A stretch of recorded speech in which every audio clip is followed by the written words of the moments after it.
The Roman Empire is one of the longest-lasting empires in history. There is more than 1,000 years between the founding of the city in 753 BC and the fall of the Western Roman Empire in 476 CE. The primary factor for this longevity was certainly the Roman military. Facing wildly different opponents, the Romans would always end up on top. From the Etruscans to the Greeks, from the Carthaginians to the Gauls, whether it was facing wild barbarian hordes, unstoppable Greek hoplites, or even African war elephants, the Romans always found a way.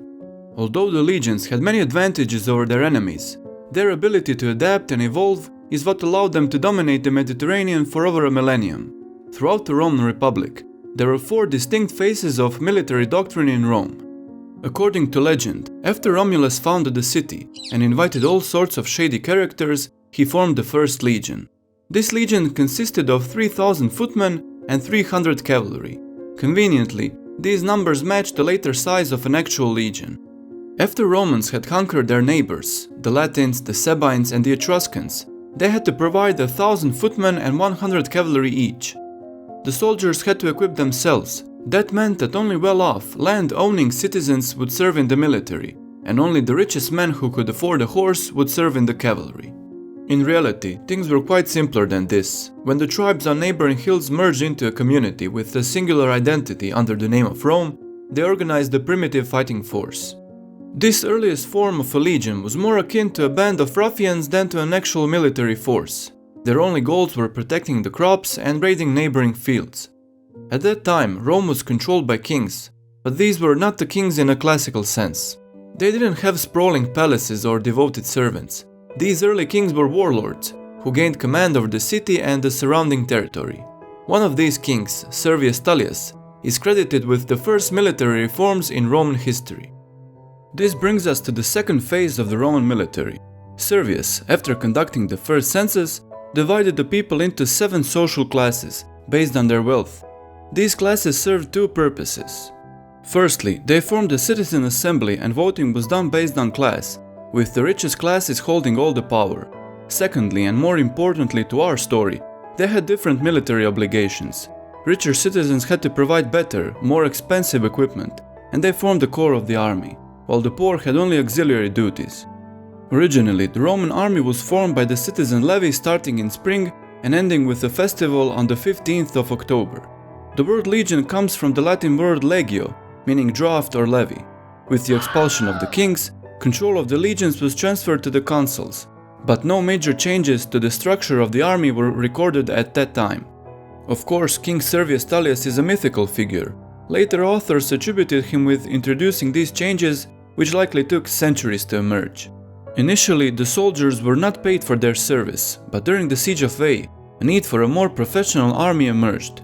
The first instance of soldier pay was recorded at the time, and the army was mobilized year-round. In this period, the Romans used the Greek-style phalanx formation. In the rugged terrain of ancient Greece, the phalanx was an unstoppable force. It consisted of heavily armored hoplites fighting in unison as a singular unit. But the phalanx had one simple yet catastrophic weakness. To work efficiently, phalanx had to fight head-on. Attacking it from the side or the back would almost certainly spell a disaster. Furthermore, maneuvering it was painfully slow and dangerous, as the formation could break easily. Greek city-states used them with great efficiency, as there was no way to outmaneuver your enemy in the mountains. More often than not, the victorious army would simply be the one with more men. Alexander the Great solved this glaring weakness by fielding the best cavalry of the age, positioning it on the flanks. This defended the phalanx from encirclement and allowed it to conquer the known world. But the Romans were never great horsemen, so they had to devise a more elegant solution. During the Samnite Wars in the 300s BCE, it became clear that the phalanx was not suitable for Italian geography. The Romans faced an agile enemy that easily outmaneuvered them on numerous occasions. Rather than doubling down, they decided to change and adopt the Maniple system used by the Samnites. This phase is often called the Polybian army, after the Greek historian Polybius, who provided us with the most detailed description of the Maniples. At first, the whole army consisted of only 4 legions, numbered with Roman numerals, the first one being the most prestigious. Men in the fighting age, meaning 16 to 46-year-olds, were evenly distributed among the legions. The Romans believed that good soldiers made good politicians, and thus every man had to serve at least 10 years in the military before being eligible for any political office.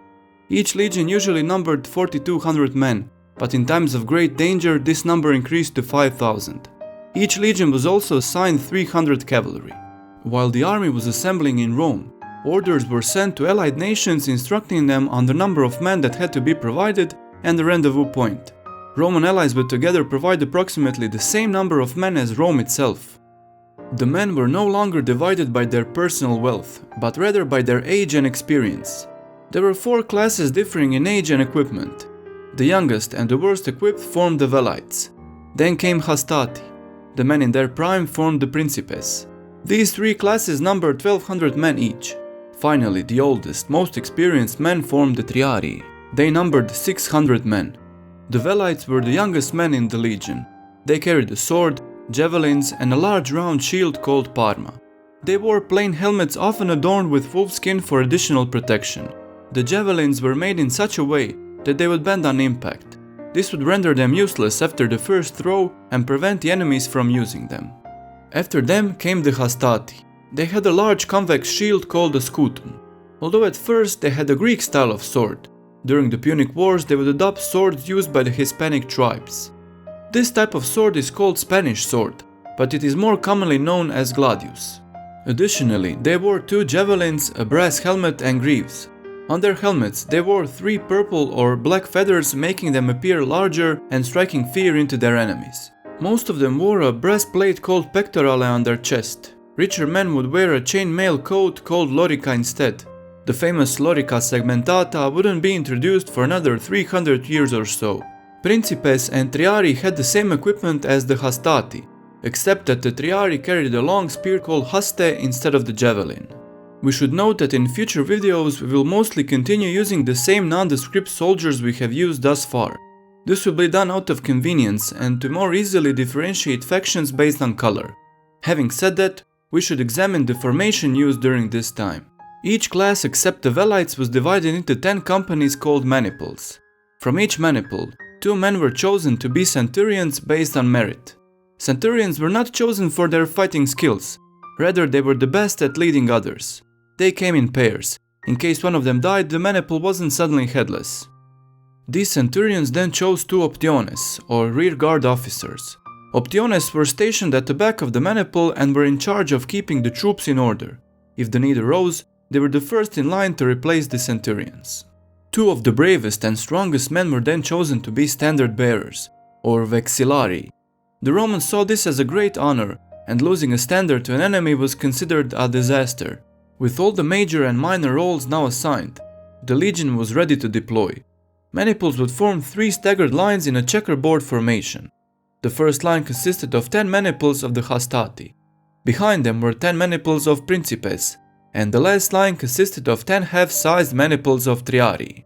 Velites would be placed in front of these 3 lines and their main task was to mask the Roman formation.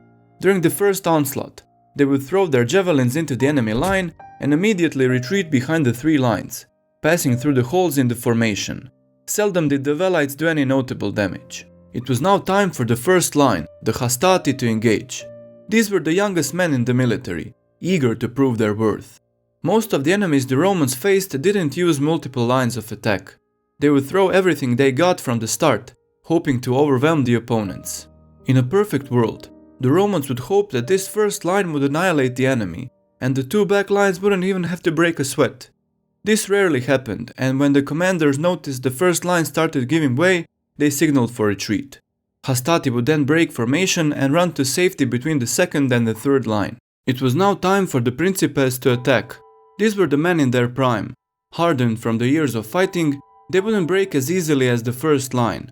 Sitting on the sidelines while their foes fought a pitched battle with the first line gave them an unfair advantage. This combination was usually enough to break even the most determined enemies. Although, in some rare cases, when the enemy exceeded Roman expectations, the principes were overwhelmed and forced to retreat. This meant that the third line, the triarii, would now have to be involved. The triarii were the most experienced fighting men in Rome. Veterans of countless campaigns, they were eager to join the fighting. There was a popular saying in Rome, for when things were particularly bad, it has come to the Triarii. While the first two lines were fighting for their lives, the Triarii were ordered to kneel on one knee and hold position. This was done to prevent them from preemptively engaging in order to help their countrymen. When the second line retreated, a signal was given and the Triarii rose up and marched forth. Although this meant that the battle was not going in Roman favor, they would more often than not turn the tides of battle and finally break the enemy line. While this was going on, the Roman cavalry was placed on the flanks. Their only task was to preoccupy the opposing cavalry, while the footmen dealt with the rest of the forces. In cases when the enemy horsemen would retreat, the Romans would slam into the back of the enemy line. This sudden charge would be enough to break even the hardest opponents. Keeping the order inside the legion was paramount. This is why the Romans built in a system of rewards and punishments that would guarantee the obedience of the soldiers. Punishments ranged widely, from eating standing up to the decimation of the Maniple. On the other hand, the rewards could be equally motivating, ranging from double rations to additional land acquired upon retirement. A whole company could take pride if one of their number won one of these rewards. The Maniple system was used up until Marian reforms in 107 BC, when maniples were replaced with cohorts. But that is a story for another time. We should also note that organization on the battlefield wasn't the only factor behind the success of the legions.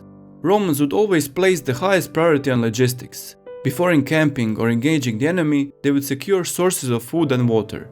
A great number of men were in charge of protecting the supply lines. Neglecting this aspect of ancient warfare often meant that the outcome of the upcoming battle was decided long before the legions formed their lines. Using the Greek phalanx, the Romans barely expanded outside of Latium. Adoption of the Maniple coincided with Rome's aggressive expansion. Within 200 years, they conquered all of Italy, southern France, Spain, Carthage, and Greece, and evolved from a regional power to the undisputed leader of the Mediterranean. Join us next time as we continue our discussion of the Samnite Wars.